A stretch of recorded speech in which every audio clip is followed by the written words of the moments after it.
KRS-One. See, when you have your own shit like this is what you do. Business. You hear me? Now, I just got off of that thing about Glasses Malone. I just got off the phone with Glasses. You know what I'm saying? So he said he's supposed to be getting on this podcast at 12 o'clock.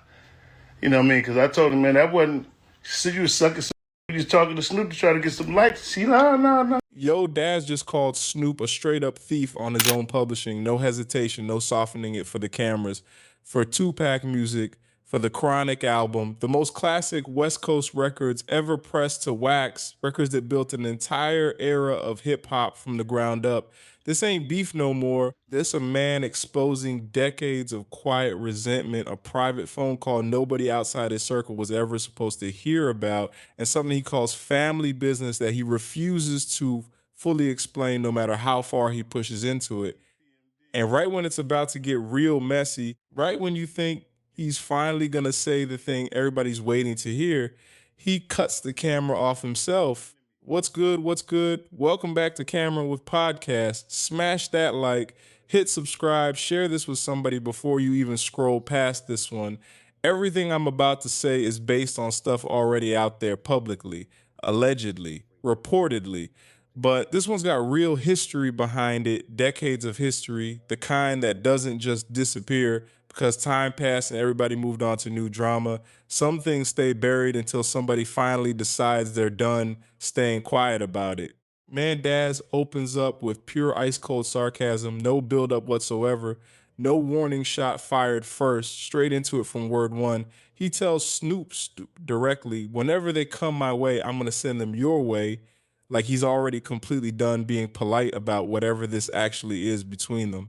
Then he brings up the Tupac estate, specifically saying Snoop's got a great relationship with them, but the way he says it, dragging the words out slow, it doesn't sound like a compliment at all. It sounds like an accusation wearing a smile just to soften the blow for the cameras.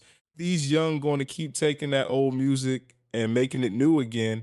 And translation for anybody who missed it, somebody out there is still cashing checks off a dead legend's name and legacy, and Daz is making it real clear, real fast that he ain't one of the people getting paid from any of it.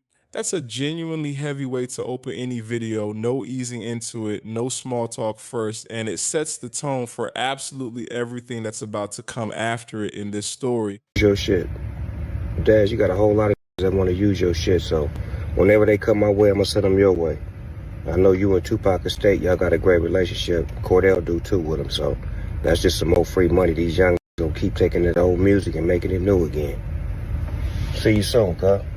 Now, here's what most people watching probably don't even know going into this, and honestly, it matters way more than you think at first glance.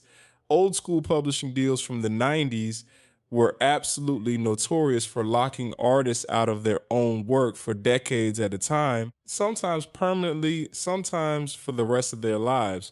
Producers and writers on classic albums often got handed one single flat check up front, while the label and certain insiders kept collecting royalties on the back end forever, year after year after year, long after the actual work was finished and forgotten by everybody except the people still cashing in. So when somebody who was genuinely in the studio for these exact records starts talking about theft like this publicly with his real name attached, no anonymous account, no burner page, that's not just internet drama manufactured for clicks and views.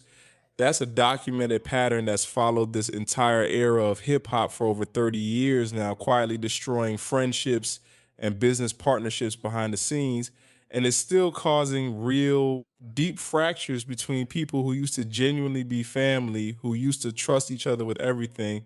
And that history right there is exactly why Daz's next clip is about to hit so much different than you'd expect walking into it. This the part where Daz flexes what he actually built with his own two hands, no ghostwriters involved, no shortcuts taken anywhere along the way, just pure grinding and vision from the ground floor up, name dropping legend after legend like it's nothing.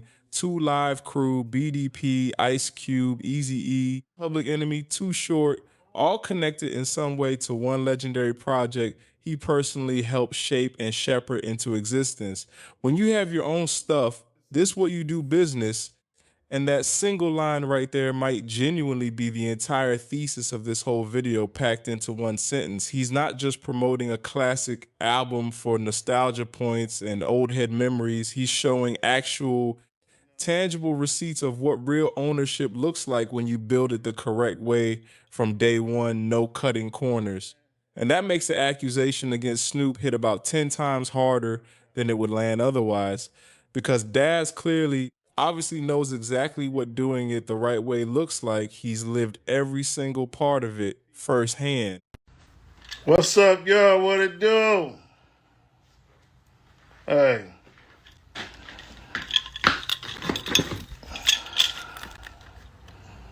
That Chronic album for y'all. Classic. You know what I mean? Collector's item. Daz Dillinger. You know what I'm saying? Chronic album. 2 Live Crew. BDP. Ice Cube. EPMD. Ice Cube. Easy E. Dub C. Public Enemy. Too Short.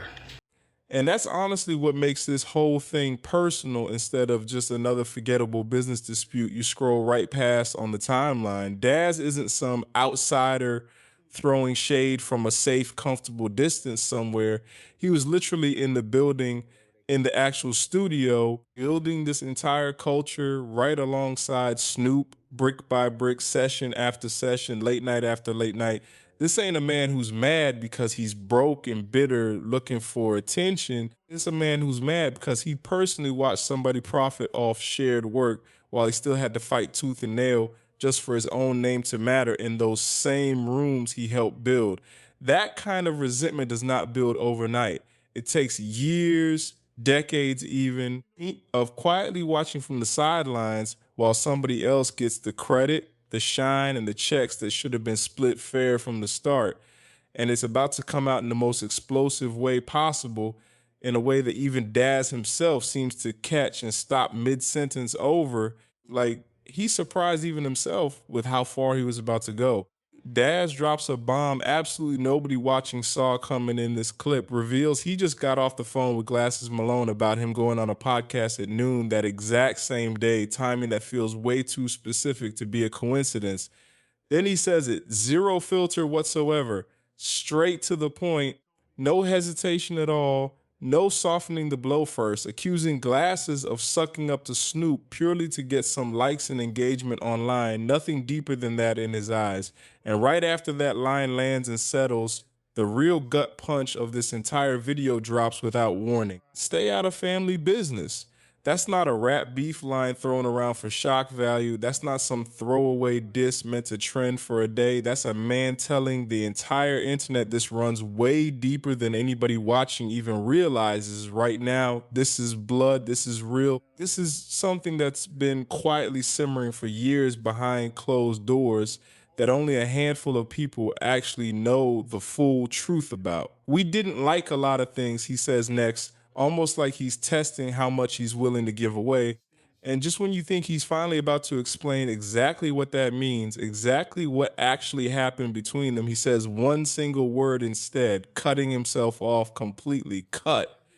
That's not an accident. That's not some random technical error from the crew. That's a man who knows exactly how much he just revealed on camera in front of millions of potential viewers and stopped himself cold before saying one single word more than he meant to. KRS-One. See, when you have your own shit like this is what you do. Business. You hear me? Now, I just got off of that thing about Glasses Malone. I just got off the phone with Glasses. You know what I'm saying? So he said he's supposed to be getting on this podcast at 12 o'clock. You know what I mean? Because I told him, man, that wasn't, you said you was sucking some He was talking to Snoop to try to get some likes. See, no. This started as a simple publishing accusation and ended with Daz exposing a private phone call and real actual family business live on camera for the whole world watching to hear firsthand. Is Glass Malone genuinely riding with Snoop for clout right now, or is Daz just carrying years of feeling cheated and finally taking it out on everybody around him at once? And what actually happened in this family that even Daz himself, after everything he just said, still won't fully explain to any of us? Drop your honest take below. I read every single comment that comes through. Smash that like, subscribe to Cameron with Podcast. I'm Cameron. Peace.